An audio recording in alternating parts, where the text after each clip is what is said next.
今回の動画は7月23日から実施されていた白銀の城のテスター枠に受かったので、本タイトルがどういったゲームなのかなどを紹介していきます。なお、内容の関係上、ストーリー冒頭のネタバレがある点はご了承を。本作の舞台となる場所は新たな元素であるシルバーリキッドによって文明が大きく発展した世界にある産業都市であるシルバニア。背景の雰囲気は18世紀半ばから19世紀頃のイギリスで、端的に言うと蒸気機関の利用や綿工業の機械化によって発生した産業革命が万能ともいえるシルバーリキッドによってもたらされている世界です。そのため世界観自体は中世ではあるのですが、ところどころで理論付けできる魔法要素が存在し、シルバーリキッドはあらゆるものに応用が可能なので、例えばシルバーリキッドを素体としたシルバーリキッド生物などのある種の錬金生物も存在しています。プレイヤーは探偵としてこのシルバーリキッドによって大きく発展したシルバニア内で起こる事件を解決し、様々な勢力の抗争に巻き込まれながらも真相を追っていくというのが大きな流れです。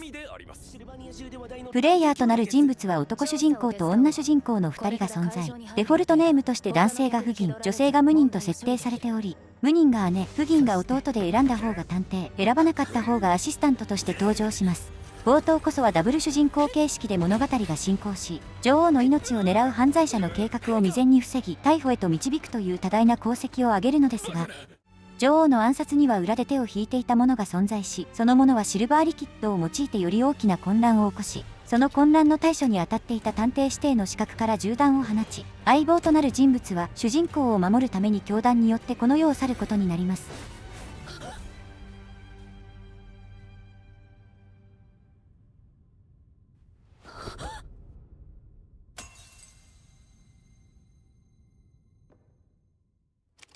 結果的には女王はこの騒動の中で暗殺されてしまうことになり、現場での唯一の生き残りだった探偵は女王の暗殺の首謀者という嫌疑をかけられてしまい、シルバニアを去ることを選ばざるを得ませんでした。しかし式典の会場が飛行船で、その会場が爆破され落下したことから事件の真相につながる証拠はほとんど出てくることはなく、飛行船の爆破落下は事件ではなく事故、さらには外国勢力による陰謀だという話すらも出てくる始末。当然嫌疑がかけられている探偵の話を真に受ける人もいないので、この事件は闇に葬られ、同時に探偵も表舞台から姿を消すことになりました。それから3年後、捜査は事実上の打ち切りとなり、探偵は家族の死の真相を暴くためにシルバニアに戻ってくることに。つまりプレイヤーの大きな目標は家族の命を奪った者は何者か、そしてシルバニアにて裏で何が起こっているのかを暴くこととなっています。白銀の城のゲームジャンルはオープンワールド型アクション RPG で、オープンワールド型の中でも特に一つの都市が舞台となる都市型オープンワールドに分類されます。グラフィックはアンリアルエンジン5を使用していることもあって、昨今のハイレベル化したグラフィックの中でも特にリッチな部類。ただそれ相応に要求スペックはかなり高く、推奨スペックはインテル Core i7-12700 以上、 GPU は RTX3060 以上となっているので、数年前のミドルクラス帯のスペックを要求されます。ただプレイしていた感じとしては、スムーズな動作を求めるのであれば少なくとも RTX4000 番台以上の性能が欲しいのではといった雰囲気というより、おそらくは最適化が完全ではなく CPU のボトルネックが凄まじいので、現状では 4K 画質以上で 120fps 以上の快適動作を求めるのは非現実的ではないかと思われます。実際投稿者の PC スペックは上記の通りで、2から3年前のミドルハイ性能なのですが、この性能でも描画などは標準からパフォーマンス優先にした方が快適かなと思うくらいだったので、いずれにせよ昨今のタイトルの中では最もヘビーなタイトルであろうという印象です。とはいえ明確に最適化不足だなと感じられる部分が多いので、正式版ではもう少し軽くなるのではないでしょうか。ゲーム内容自体は不動産や競馬、コーヒー店経営など複数のミニゲーム要素が存在しますが、ゲーム内容の大部分は探偵パートとアクションパートの2つで構成されており、特にストーリー面に関してはそのほとんどが探偵パートで、アクションパートはストーリーを色づけるためのアクセントといった雰囲気。探偵パートでは事件現場を観察し、現場から物的証拠や不自然な部分を見つけて手がかりを集めたり、参考人や容疑者と会話をして不自然な挙動や行動の動機を探ったり、会話中の相手を観察することでいわゆる事件解決のピースを集めていくことになります。そして得られた情報や物品は手がかりとして操作ボードに収録されていき、正しい手がかりを各状況に当てはめていくことで推理が展開されていくという形。自身で手がかりを推理に当てはめていくという作業が必要にはなりますが、極端に的外れな内容は弾かれるので、状況整理が苦手だったとしても支障がない形にはなっています。麻痺薬によって人間の心臓と呼吸が止まり、仮死状態になることはファソの実験で証明済みだ。そして特に重大な事件、例えば殺人事件を題材にした内容であれば、探偵は状況を整理するために関係者を集めて自身が導き出した推理をお披露目することになるのですが、この際にマインドパレスと呼ばれる探偵の思考内での事件の再現が行われ、探偵元井プレイヤーが集めた手がかりをもとに状況が再現されていくことになります。つまるところの答え合わせのパートが挟まれた後に事件は解決となるのですが、イベントの中には当てはめた手がかりによってエンディングが異なるマルチエンディング仕様のものもあり、例えばサブイベントの一つである死者蘇生の謎では真犯人にたどり着くルートとたどり着かないルートが存在します。ただ必ずしも真のエンディングにたどり着く必要はなく、あくまでも複数のエンディングがある形、また複数のエンディングがあるイベントはやり直すことができるので、全てのエンディングを閲覧可能です。総じてストーリー面の方は個人的にはかなり好印象。モチーフ自体が19世紀のイギリスと知られている要素なのに加え、企業名などでの固有名詞は存在しますが、世界観の根幹に関わるような固有名詞はリキッドシルバーくらいでとっつきやすく、固有名詞がひたすら羅列されてしまって根本的な部分が分かりづらいということがほとんどありません。またストーリーの流れも大元として3年前の事件の真相を求めることに終始しており、関連する可能性がある事件には関わっても寄り道が過ぎるなという印象はなく、テンポはかなり良さげ、主人公の目的がはっきりしているからこそ行動にブレがありません。そして関わる事件もメインではモチーフには童話が据えられているので、オマージュ元が分かりやすく、分かりやすいオマージュ元がある以上は何か意味があるのではと考えてしまうので、冗長に感じづらいというのもうまいなと感じました。一方で手放しで全て褒められるかと聞かれればそういうわけではなく、特にシステム的な演出面はまだまだ調整が必要そう。例えば会話シーンはメイン及び重要イベントはフルボイスなのですが、会話時間がおそらく中国語が基準となっているので、日本語だとぶつ切りになっている場所が非常に多く、また自動再生していないにもかかわらず自動で会話が進み続けていくので、会話のぶつ切りを止める方法が存在しません。この他にもボイスとテキストが合っていなかったり、特にモブキャラで顕著ですがテクスチャの貫通が発生していたりと、いかんせんグラフィックがいい影響で腹が目立ちやすいというのが気になるところ。逆にストーリーという素体自体は個人的には非常に良い印象を受けているので、こういったあらを直して丁寧に描写を磨いてほしいところです。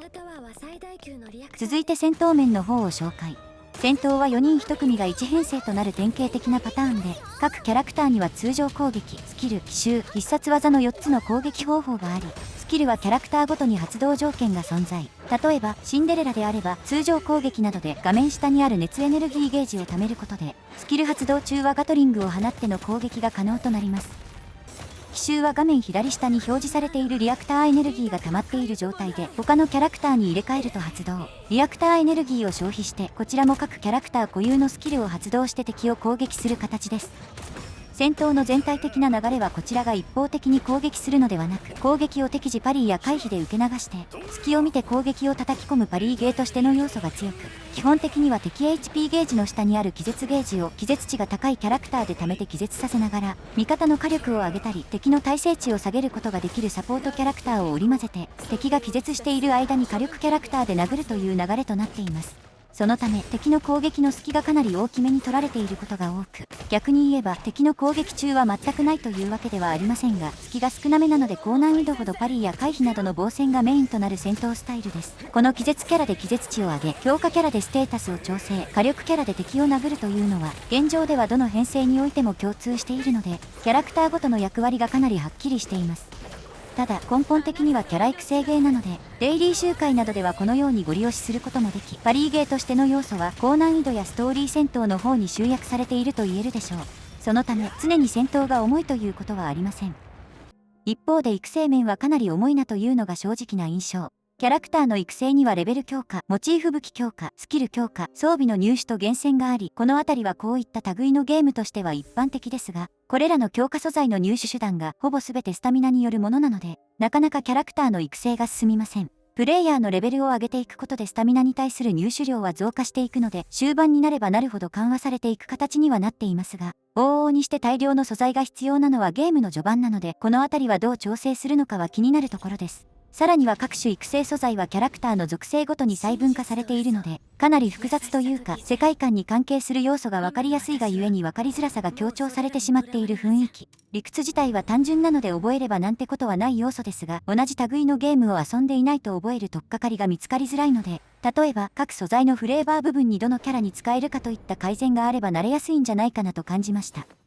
ガチャに関してはあくまでもテスト版であることを踏まえると上記の通り、投稿者の理解に間違いがなければ星6の排出確率はいずれも 0.8%、確定枠は限定星5キャラは100連ごと、それ以外は80連ごととなっており、総合排出確率はつまるところの確定枠を含めれば100連ごとの星5排出確率が 1.8% になるという考えのようです。なお、限定星5はピックアップされるという表記がありましたが、確率自体は表記されていないので、どれくらいの割合で確率が上がっているかはわかりません。総じて見るにすり抜け後の確定枠はなしで天井叩きが基本で、運が良ければ途中で星5が出るかもなという感じ。良くも悪くも昨今の特に 3D ゲーのガチャとしては特筆すべき点はありません。配布量次第でこの仕様が吉と出るか、凶と出るかというのが正直なところでしょう。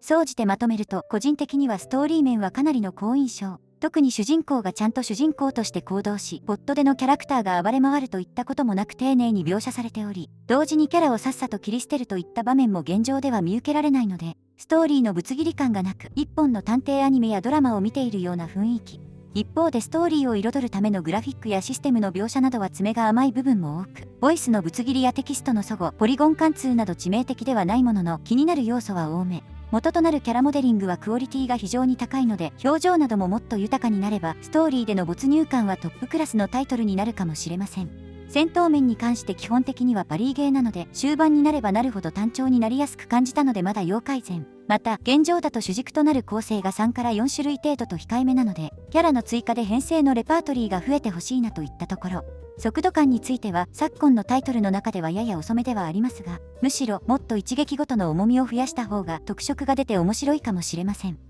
戦闘操作にはシンプルな入力でコンボが発生したり、攻撃を受けそうになると回避しやすいようにスローが発生するシンプルモードがあるので、ユーザーの住み分けがあらかじめ仕様として存在しているあたり、難易度を高難易度寄りにしてみてもいいんじゃないかとも感じました。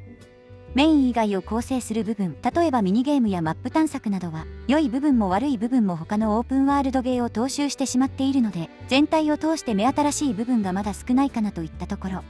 街の中にいる NPC を観察して人混みに紛れ込んでいる人狼をあぶり出すといった探偵らしいギミックはあるものの、最終的に到達する内容が戦闘になってしまうので、ここからさらに派生して逃げ出す敵といった特殊ルートに入るのも個性が出ていいのではと思ったり、